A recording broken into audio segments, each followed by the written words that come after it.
Bwana Yesu asifiwe. Ninakusalimu kwa jina la Yesu Kristo wa Nazareti.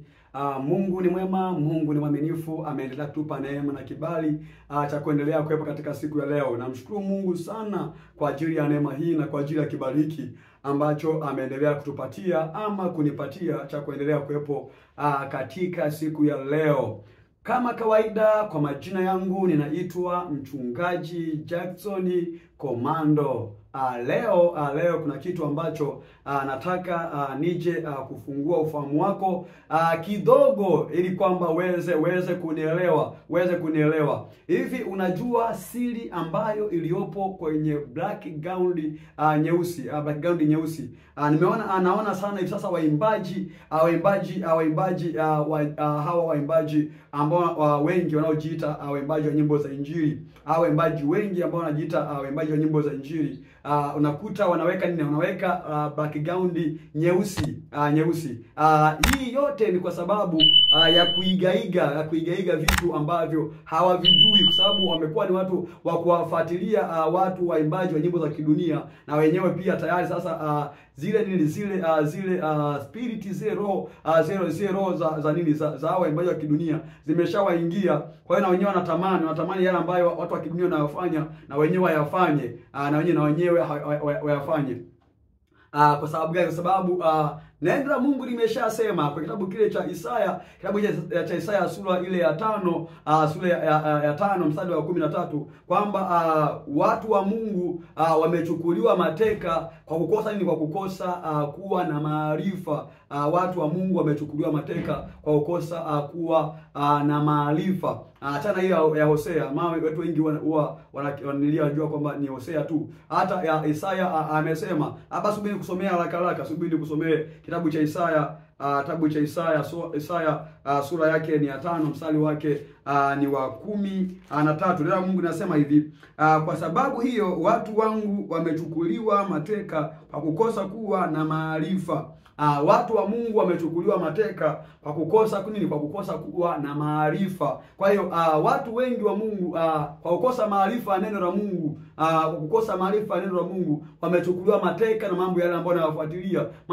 Ndio maana unakuta watu wenyewe wanaiga. Hivi unajua ufalme wa Mungu unawakilishwa na nuru. Unajua kwamba ufalme wa Mungu unawakilishwa na nuru, na ufalme wa shetani unawakilishwa na giza. Hivi unajua hilo, kwamba ufalme wa Mungu unawakilishwa na nuru, ufalme wa shetani unawakilishwa na giza. Kwa hiyo mwana wa Mungu, usigeige kwamba unaona mtu fulani amefanya hivyo na wewe unafanya kama huyu msanii wa kidunia huyu Diamond.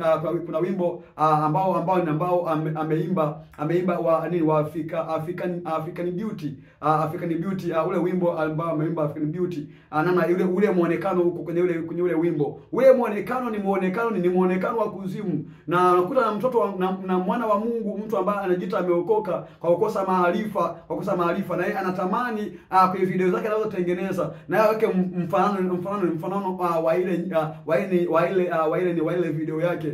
Ndugu yangu usije ukaiga, usigeige vitu ambavyo havifai. Kwa hiyo ufalme wa Mungu unawakilisha na nuru, lakini ufalme wa giza unawakilisha na giza lenyewe, unawakilisha na giza. Ndio maana kitabu kile cha Yohana, sura yake ni ya 8 mstari wake ni wa 12. Subiri pende kusomea haraka. Yohana 8:12. Subiri kusomea haraka Yohana 8:12. Yesu anasemaje? Yesu anasema hivi kwenye Yohana 8:12. Yesu anasema basi Yesu akawaambia tena akasema, mimi ndimi nuru ya ulimwengu, yeye anifuataye hata kwenda gizani kamwe, bali atakuwa nuru ya uzima. Kwa hiyo Yesu anasema kwamba yeye ndio nuru ya ulimwengu, kwamba yeye atakayemfuata hatatembea gizani kamwe, hatatembea gizani kamwe. Kwa hiyo unakuta na waimbaji na wenyewe wanaweka background nyeusi, hata wajue maana ya background ni nini, kwamba ni wanawakilisha nini, wanawakilisha nini. Hao waimbaji ambao wanajiita waimbaji wa nyimbo za Injili, wanaojiita waimbaji wa nyimbo za Injili wakati waimbi Injili, Kwa hiyo unakuta wanaweka background nyeusi. Ni maana pia kwenye wimbo ule wimbo nadhani sasa hivi ni wa zamani, hata sasa hivi watu wanaendelea kutoa wanaweka background nyeusi. Huu wimbo wa nini wa huyu aliyeimba kwamba Siteketei, sijui hata nani Siteketei, huyo mwimbaji aliyeimba nyimbo hiyo, nyuma yake ndio nyuma ameweka background nyeusi na mataa yanazunguka yeye anasania kwamba sasa ni fashion, kumbe zile ni kodi za kuzimu. Zile ni kodi za kuzimu. Kwa hiyo tafuta kuwa na maarifa, na maarifa ya Mungu yanapatikana ndani ya neno lake. Tatizo watu tumekuwa wavivu, hatusomi neno la Mungu, na ndio maana tunatembea tu, na sisi tunataka kujifananisha na nini? Tunataka kujifananisha na wana wa dunia.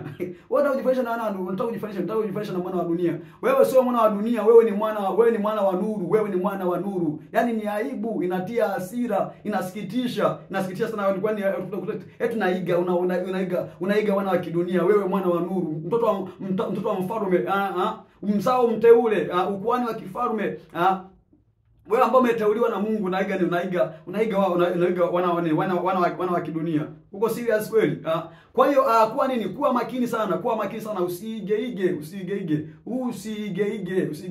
Na sisi ambao tunaowafuatilia ili kwamba kuwashtua, na tunawaambia, ukiangalia video yake, ukiona hiyo background unaandika pale kwenye comment yake kabisa, kwenye comment pale unaandika hivi, unajua maana hiyo background ambayo umeweka kama background nyeusi, inawakilisha utawala wa shetani.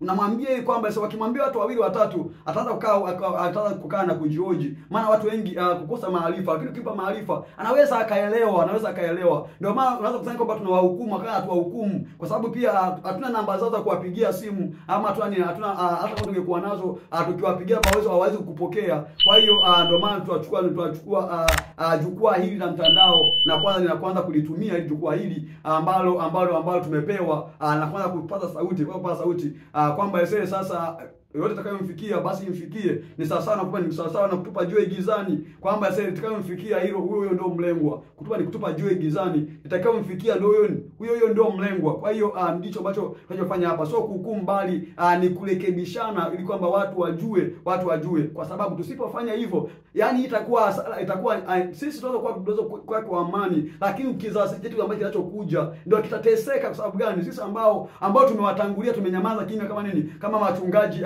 ambao neno Mungu anasema kwa kitabu cha Isaya 56 sura 56 mstari ule wa 10, kwamba wachungaji wamekuwa mbwa bubu, hawabweki. Yaani na sisi tumekuwa wachungaji mbwa bubu, hatubweki. Tunaona hatari, lakini tunaona hatari inakuja, tunamwona mwizi anakuja, lakini hatubweki, hatupigi kelele kwamba usifanye hivyo. Hiyo haitakiwi. Lengo Mungu kutuinua ni kutuinua katika utumishi, ni ili kwa ajili ya kuilisha kanisa lake, Maadamu wewe umeokoka, haijalishi kwamba mimi naingia kanisani kwako kama siingii kanisani kwako, mimi ni mchungaji wako, kwa sababu maadamu umesema umeokoka na Mungu ameniinua kwenye utumishi huu. Maadamu tunajiita ni umeokoka, na mimi nafanya kazi ya Mungu hapa, nafanya kazi ya Mungu. Uwe sijui na mchungaji wako, basi ujue hata mimi pia ni mchungaji wako, kwa sababu huyo ambaye amekuokoa ndio pia ambaye ameniinua mimi kwenye utumishi huu. Kwa hiyo nitapata sauti ili kwamba yamkini kanisikia, ukanielewa kile ambacho hata mchungaji wako ambaye anakuchunga hakuambii. Lengo la mchungaji amesimamishwa kwa ajili ya kulisha kondoo wa Mungu, kulisha kondoo wa Mungu. Mungu anamwambia Daudi alipata kumjengea Mungu hekalu, kwamba Daudi alipofikiria kwamba mbona yeye anaishi kwenye nyumba ya mielezi, lakini Mungu anaishi kwenye mahema, sanduku la Bwana anaishi kwenye mahema, akatamani kumjengea nini? Akatamani kumjengea Mungu nini? Kumjengea Mungu hekalu. Akamwendea nabii Nathani, na anakumwambia kile ambacho anachotamani kwa kitabu kile cha Samueli wa pili sura ya 7. Nenda kasome habari hizo utaziona. Lakini Mungu alipoona wazo la Daudi, Mungu alifurahia akamwambia nabii Nathani amwendee Daudi, amwambie kwamba tangu alipotoka Misri mpaka kufikia hapo pale walipo, kwamba yeye siku zote alikuwa na lile sanduku lake alikuwa anaishi kwenye hema. Lakini sababu Daudi amefikiria hivyo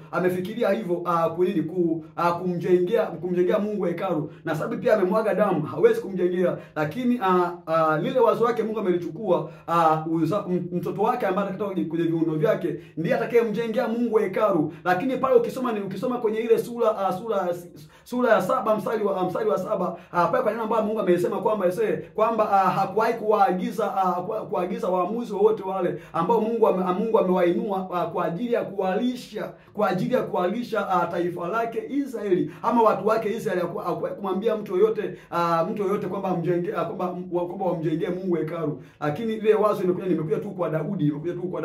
Kwa hiyo iko hivyo. Kazi ya mchungaji ni kulisha ili kwamba tuzidi, mimi ninenepe na nyie mnenepe, yani sote tunenepe kiroho, tunenepe kiroho. Hiyo ndio kazi. Kulisha ni kulisha kanisa. Basi kwa leo nitaishia hapo. Siku nyingine tena, Mungu akinipa kibali, nitaendelea kuja kusema kile ambacho Mungu anataka niseme. Lakini kama bado hujasubscribe, tafadhali nakuomba usubscribe ili kwamba uendelee kuwa mwanafamilia wa channel hii, ili kwamba kila tunapoinua video kwa channel hii, basi uwe mtu wa kwanza kuona hiyo video. Na pia kama umependa video hii, unaweza ukilike, unakuwa unasababisha hiyo video watu wengi waione. Ukilike kwako ni muhimu sana. Kama pia unaweza kushare, basi unaweza ukashare kwa mitandao ya kijamii, unaweza ukashare, utakuwa unahubiri injili pamoja na mimi, na Mungu atakubariki sana, Basi kwa leo nitaishia hapo. Niendelee kutakia amani ya Bwana, na ninakusalimu pia kwa jina la Yesu. Shalom.